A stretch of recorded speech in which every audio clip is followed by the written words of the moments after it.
Hello students, I hope you all are fine and doing good in your studies. I am your IT teacher Mrs. Preeti Malik. Welcome you to my class.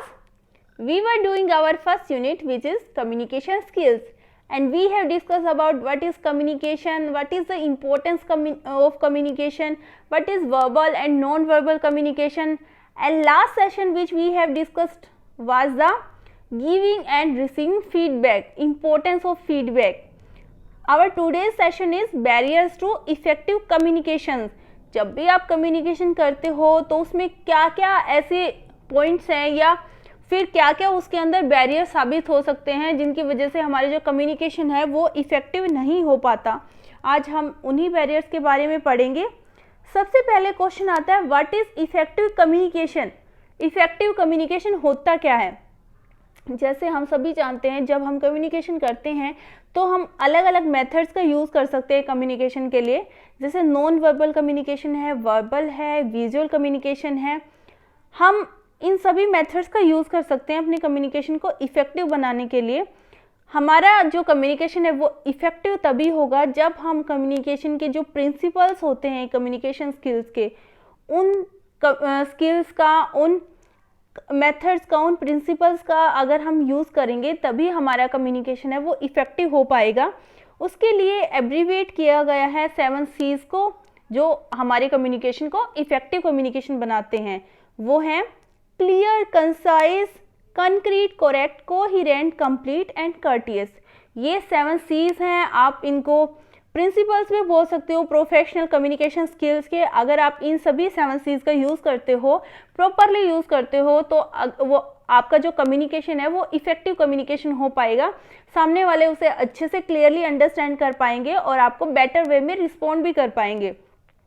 अगर इन 7 C's में से आप के communication में एक भी चीज़ है absence हो जाता है या आप उसका अच्छे से यूज़ नहीं कर पाते हो तो क्या होगा, उसकी वजह से मिसकम्युनिकेशन हो जाएगा। इन बैरियर्स को और ज़्यादा एक्सप्लेन किया गया है टेबल के थ्रू। उनसे पहले हम करेंगे 7 C's होते क्या हैं। सबसे पहले है क्लियर। क्लियर का मतलब होता है be clear about what you want to say. जो भी आप कहना चाहते हो उसके बारे में आप क्लियर होने चाहिए कि आप क्या मैसेज देना चाह रहे हो सामने वाले को। Next is concise. Use simple words, से ओनली व्हाट इज नीडेड। हमेशा कम्युनिकेशन करते टाइम सिंपल वर्ड्स का यूज़ करना चाहिए। जिन शब्दों की ज़रूरत है केवल वही आपको बोलना चाहिए। Next is concrete. Use exact words and facts. हमेशा एग्जैक्ट वर्ड्स का और फैक्ट्स का इस्तेमाल करना चाहिए जब भी आप कम्युनिकेशन करते हो। Next is correct. Use correct spelling and grammar. जब भी आप कम्युनिकेशन करते हो जो आपकी स्पेलिंग्स हैं, ग्रामर है, वो आपकी करेक्ट होनी चाहिए। Next is coherent. Word should make sense and relate to the main topic. जब भी आप किसी से कम्युनिकेशन करते हो तो ये नहीं है कि आप कोई भी वर्ड्स हैं उनका यूज़ कर लो। जो आपके वर्ड्स हैं उनका सेंस निकलना चाहिए और वो जो मेन टॉपिक है उससे रिलेटेड होने चाहिए। Next is complete. Include all the needed information. जितनी भी इंफॉर्मेशन की रिक्वायरमेंट है आपको अपने कम्युनिकेशन के अंदर वो सारी इंफॉर्मेशन को इंक्लूड करना चाहिए। Next is courteous. Be respectful, friendly and honest. जब भी आप किसी से बात करो, कम्युनिकेशन करो तो हमेशा उनके प्रति आपको रिस्पेक्टफुल रहना चाहिए, फ्रेंडली रहना चाहिए और ऑनेस्ट रहना चाहिए। ये कुछ 7 C's हैं। अगर आप इनका प्रॉपरली यूज़ करते हो तो आप अपने कम्युनिकेशन को इफ़ेक्टिव कम्युनिकेशन बना सकते हो। उसके बाद आता है जो आपका कम्युनिकेशन है कई बार इफ़ेक्टिव क्यों नहीं हो पाता, कौन से ऐसे बैरियर्स हैं, रुकावटें हैं जिनकी वजह से आपका जो कम्युनिकेशन है वो इफ़ेक्टिव नहीं हो पाता। वो कुछ बैरियर्स दिए गए हैं। लैंग्वेज से रिलेटेड हो सकता है, कल्चर हो सकता है, फिजिकल एंड ऑर्गेनाइजेशनल बैरियर हो सकते हैं और इंटरपर्सनल हो सकते हैं बैरियर। इन्हीं बैरियर्स को फर्दर एक्सप्लेन किया गया है। सबसे पहले आता है फिजिकल बैरियर। फिजिकल बैरियर क्या है, फिजिकल क्या रुकावटें हैं जिसकी वजह से हमारा कम्युनिकेशन है इफ़ेक्टिव नहीं हो पाता। फिजिकल बैरियर होता है इन्वायरमेंटल से रिलेटेड होता है, नेचुरल कंडीशन से रिलेटेड होता है, जिसकी वजह से जब हम मैसेज सेंड करते हैं सेंडर टू रिसीवर, उनके बीच में एक बैरियर आ जाता है जैसे जब भी आप कम्युनिकेशन करते हो, अगर आप टेक्स्ट मैसेज के थ्रू कर रहे हो तो आप जो पर्सन है जिसके साथ आप कम्युनिकेशन कर रहे हो, उनकी जो गेस्चर्स हैं, पोस्चर्स हैं, उनकी बॉडी लैंग्वेज है, वो आप देख तो नहीं पाते टेक्स्ट मैसेज में। इसीलिए जब हम टेक्स्ट मैसेज के थ्रू जब भी किसी से कम्युनिकेशन करते हैं, वो फेस टू फेस की कन्वर्सेशन की बजाय लेस इफेक्टिव होता है, क्योंकि अगर आप फेस टू फेस कम्युनिकेशन करते हो वो ज़्यादा इफेक्टिव होता है, क्योंकि उसमें आप सामने वाले पर्सन के साथ आई कांटेक्ट करके बात करते हो, उनके जो गेस्चर्स हैं, फेशियल एक्सप्रेशन हैं, पोस्चर्स हैं, उन सभी को आप देख सकते हो अच्छे से और आपका कम्युनिकेशन इफेक्टिव हो पाता है। तो इसीलिए कई बार इफेक्टिव कम्युनिकेशन में फिजिकल बैरियर भी एक रुकावट साबित होता है। Next is linguistic barrier. कई बार क्या होता है, हमें कोई पर्टिकुलर लैंग्वेज है वो नहीं आती है अच्छे से, तो वो हमारे कम्युनिकेशन में एक बैरियर का काम करती है। मान लो फॉर एग्जांपल 2 पर्सन हैं, उन्हें आपस में कम्युनिकेशन करना है, लेकिन उनके पास एक ऐसी कॉमन लैंग्वेज नहीं है जिसके थ्रू वो कम्युनिकेशन कर पाए। जैसे एक पर्सन को लैंग्वेज आती है हिंदी और जो सेकंड पर्सन है उनको लैंग्वेज आती है इंग्लिश, तो जब वो कम्युनिकेशन करेंगे वो एक दूसरे को अंडरस्टैंड कर ही नहीं पाएंगे। तो कई बार जो लिंग्विस्टिक है वो बैरियर आ जाता है, जिसकी वजह से मिसअंडरस्टैंडिंग क्रिएट हो जाती है। सामने वाला पर्सन कुछ और कहना चाहता है लेकिन दूसरे पर्सन की लैंग्वेज में उसका मीनिंग कुछ और हो सकता है, तो वहाँ पे क्या हो सकता है, मिसअंडरस्टैंडिंग हो जाती है उनके बीच में क्रिएट, और उनका जो कम्युनिकेशन है वो इफेक्टिव कम्युनिकेशन नहीं हो पाता। Next is interpersonal barrier. Interpersonal barrier क्या होते हैं?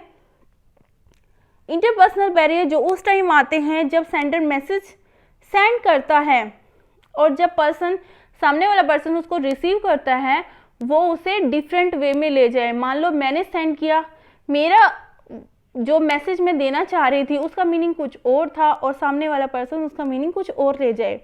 ये उस टाइम पे बहुत डिफिकल्ट तब हो जाता है जब कुछ पर्सन ऐसे हो जाते हैं, वो जो बात नहीं करना चाहते, अपने आप को एक्सप्रेस करना नहीं चाहते, अपनी फीलिंग्स हैं, व्यूज़ हैं, वो एक्सप्रेस नहीं करना चाहते। फॉर एग्जाम्पल स्टेज फियर होता है कुछ लोगों को, जिसकी वजह से वो अपने आप को अच्छे से एक्सप्रेस नहीं कर पाते, कम्युनिकेशन नहीं कर पाते, जिनकी वजह से इंटरपर्सनल बैरियर हो जाता है उनके कम्युनिकेशन के बीच में। फॉर एग्जाम्पल कुछ पर्सन ऐसे होते हैं, इंट्रोवर्ट होते हैं, जो अपने आप को एक्सप्रेस नहीं करते हैं, जो उनकी फीलिंग्स है वो कभी भी किसी के साथ शेयर नहीं कर पाते। ऑन द अदर हैंड कुछ पर्सन ऐसे होते हैं जो पूरे कॉन्फिडेंस के साथ जो भी वो कहना चाहते हैं किसी के सामने भी ईजिली वो कह पाते हैं। तो इसकी वजह से क्या होगा, जो इंट्रोवर्ट होते हैं वो इंटरपर्सनल बैरियर हो जाएगा उनके लिए, क्योंकि वो अपना जो उनकी फीलिंग्स है, थॉट्स है, उनके पॉइंट ऑफ व्यूज़ है वो उनको एक्सप्रेस नहीं कर पाएंगे। ऑन द अदर हैंड जो पर्सन कॉन्फिडेंस के साथ अपनी बातों को कह पाता है, एक्सट्रोवर्ट है, वो इफेक्टिव कम्युनिकेशन ईजिली कर पाता है। तो ये इंटरपर्सनल बैरियर हो जाते हैं। नेक्स्ट आता है ऑर्गेनाइजेशनल बैरियर। ऑर्गेनाइजेशनल बैरियर्स क्या होते हैं? कुछ जैसे ऑर्गेनाइजेशन हैं जहाँ पे आप जॉब करते हो या फिर कंपनीज लगा लो, इंडस्ट्री लगा लो, वो ऐसे डिज़ाइन की जाती हैं जो उनका इन्वायरमेंट होता है वो फॉर्मल होता है। वहाँ पे कुछ स्टैंडर्ड्स होते हैं, उनके रूल्स और रेगुलेशंस होते हैं, कुछ प्रोसीजर्स होते हैं, पॉलिसीज़ होते हैं, उनके नॉर्म्स होते हैं जिनको आपको फॉलो करना होता है। ये सभी रूल्स रेगुलेशन हैं, उनके प्रोसीजर्स हैं, वो हमारे कम्युनिकेशन को ऑर्गेनाइजेशन के अंदर इफ़ेक्ट करते हैं। फॉर एग्ज़ाम्पल अगर एक पर्सन है जो कम्युनिकेशन करना चाहता है अपने कोवर्कर के साथ, लेकिन due to rules and regulation policies वो कम्युनिकेशन नहीं कर पाता है, तो उससे क्या होगा, एम्प्लॉयज़ डिफ़िकल्ट पाएगा। जो उनके पीयर ग्रुप हैं, उनके साथ के कोलिग्स हैं जो उनके साथ जॉब करते हैं, वो उनके साथ भी due to rules regulation and professional environment वो अच्छे से कम्युनिकेशन नहीं कर पाते। तो कई बार ऑर्गेनाइजेशन बैरियर भी हमारे कम्युनिकेशन में एक बैरियर साबित हो जाते हैं, जिनकी वजह से हमारा कम्युनिकेशन इफेक्टिव नहीं हो पाता। नेक्स्ट आता है कल्चरल बैरियर। कल्चरल बैरियर क्या होते हैं? जब 2 पर्सन हैं उनका कल्चर है वो अलग अलग हो।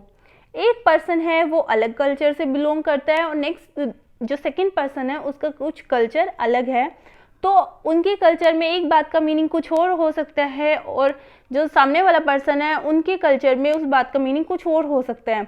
जैसे हमारे कस्टम जो रीति रिवाज है कुछ और होते हैं, जो अलग रिलीजन होते हैं, कल्चर वाले होते हैं, उनके कस्टम्स अलग होते हैं।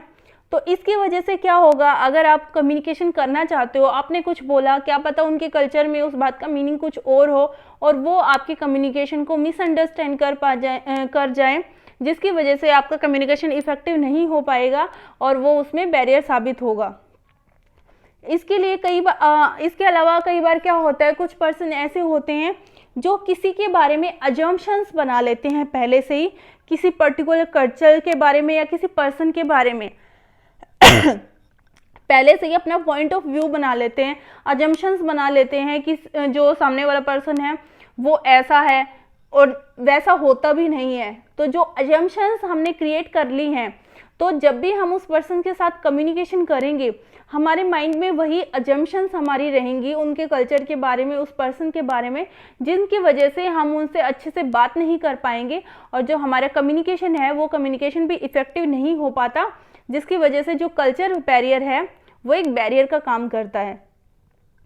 इसी को ओवरकम करने के लिए कुछ वेज दिए गए हैं, जो बैरियर्स हैं हमारी कम्युनिकेशन के बीच में, इफेक्टिव कम्युनिकेशन के बीच में, उन्हें आप कैसे ओवरकम कर सकते हो।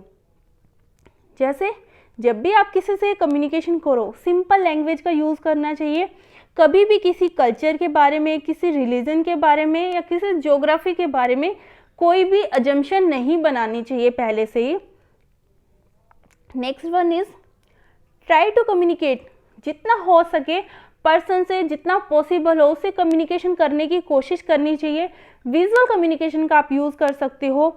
इसके अलावा जो लैंग्वेज बैरियर हो जाता है उसे ओवरकम करने के लिए आप एक ट्रांसलेटर की हेल्प ले सकते हो। मान लो दो पर्सन हैं जिनको अलग अलग लैंग्वेज आती हैं और वो कम्युनिकेशन करना चाहते हैं, तो वो एक ट्रांसलेटर का यूज़ कर सकते हैं कि वो अपने लैंग्वेज में कोई भी बात है वो बोले और ट्रांसलेटर है सामने वाले पर्सन को वो उनकी लैंग्वेज में ट्रांसलेट करके दे दे। नेक्स्ट, जब भी आप किसी से बात करो, जो उनके ओपिनियंस हैं, सामने वाले पर्सन का जो पॉइंट ऑफ व्यू है, आपको उसकी रिस्पेक्ट करनी चाहिए। ये कुछ तरीके हैं जिनका यूज़ करके आप जो इफेक्टिव कम्युनिकेशन में जो बैरियर्स हैं उनको आप ओवरकम कर सकते हो।